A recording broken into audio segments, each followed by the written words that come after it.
폭염특보가 이어지면서 올해는 어느 때보다 무더운 추석 연휴가 되고 있는데요. 추석 연휴 이틀째 조상을 찾아뵙고 가족의 건강을 기원하는 성묘객과 차례상 장보기에 나선 시민들로 부상 영남 곳곳이 붐볐습니다. 박명선 기자가 보도합니다. 경남의 한 공원 묘원입니다. 한여름처럼 무더운 날씨 속에 큰 파라솔을 펼치고 정성스럽게 준비한 제수 음식을 놓습니다. 선선한 바람이 불어야 할 추석인데 올해는 반소매 차림이 대세입니다. 여름 내내 길게 자라난 잡초를 뽑고 잔디를 다듬으며 예를 갖춥니다. 아버지, 어머님, 조상님들 다 이제 손자들인데 또 와서 인사를 함으로 해가지고 또 이렇게 만나서 또 얼굴도 보고 이제 좋은 또 계기가 될까 싶어서 더위를 무릅쓰고 왔습니다. 가족들은 하나 둘씩 절을 올립니다. 온 가족이 함께 산소를 찾으니 감회가 새롭습니다. 아이들이랑 함께 큰아버님 산소에 와서 뜻깊고 애들도 되게 좋아하는 것 같아서 기분이 좋습니다. 지난 3일 큰 불로 점포 대부분이 불에 탄 경남 마산어시장 청과시장입니다. 무더위 속에서도 상인들은 한쪽에 다시 좌판을 꾸렸습니다. 폭염 속 임시 영업을 이어가고 있지만 냉장고와 선풍기 등 부족한 것이 한두 개가 아닙니다. 냉장고도 다 불에 탑재가 없어갖고요. 냉장고는 열 형편도 안 되고 지금 당장 선풍기 한 개 꼽을 선이 없어 지금. 삶의 터전을 잃어버린 상인들이 그래도 다시 힘을 내는 것은 일부러 다시 찾아와주는 손님들이 남아있기 때문입니다. 단골들이 많이 오셨으면 좋겠고 서로도 알려가지고 장사도 좀 잘 되게끔. 한편 덥고 습한 날씨는 추석 연휴 내내 계속됩니다. 오늘 경남 하동이 35.1도를 기록했고 사천 34.5도, 김해 34.1도, 부산 해운대 33.6도로 역대 가장 무더운 추석 연휴가 이어지고 있습니다. 기상청은 연휴 막바지까지 무더위가 계속되다 연휴가 끝난 뒤 찬 공기가 남하하면서 9월 폭염이 한풀 꺾일 것으로 전망했습니다. KNN 박명선입니다.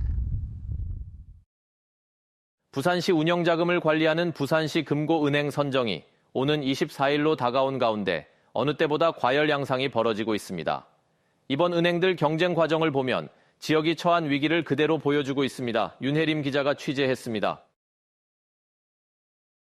부산시 예산 15조 7천억 원 가운데 70%를 맡는 주금고 운영을 해오던 BNK 부산은행이 위기에 놓였습니다.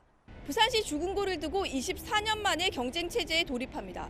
더군다나 그 상대는 국내 업계 1위 국민은행과 국책은행, 기업은행입니다.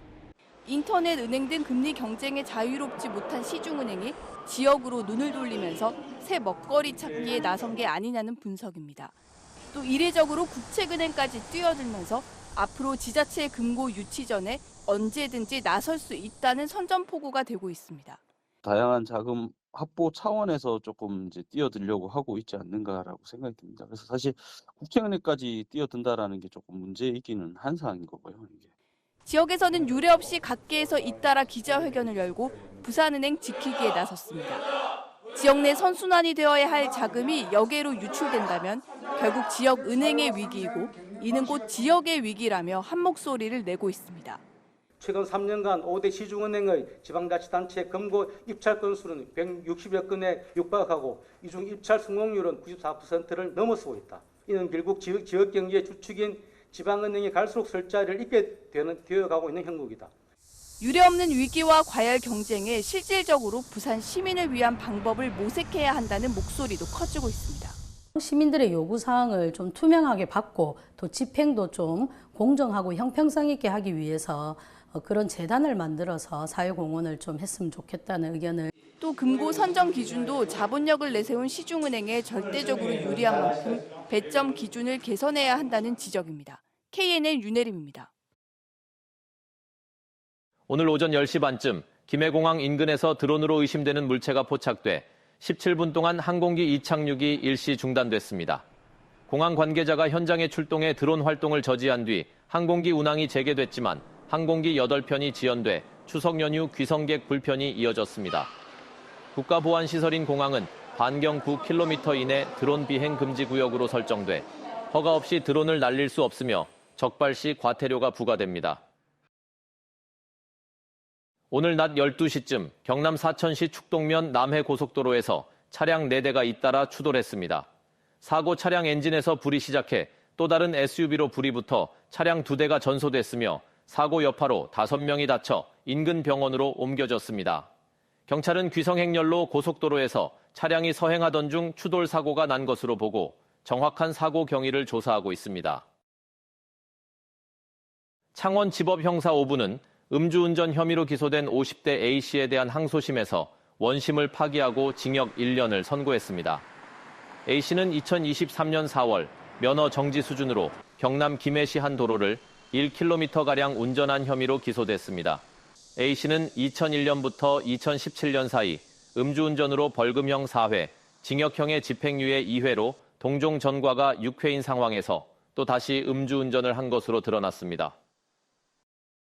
부산지법 형사 11단독은 신체 수색 혐의로 기소된 60대 남성 A씨에게 징역 6개월의 집행유예 2년을 선고했습니다. 법원이 인정한 범죄 사실을 보면 부산의 한 편의점에서 근무하던 A씨는 지난 4월 편의점을 찾은 20대 여성 B씨가 물건을 훔쳤다고 착각해 B씨의 거듭된 부인에도 바지 양쪽 주머니와 뒷주머니를 만지는 방법으로 신체를 수색한 혐의를 받습니다. 하지만 B씨는 편의점 물건을 훔치지 않은 것으로 확인됐습니다.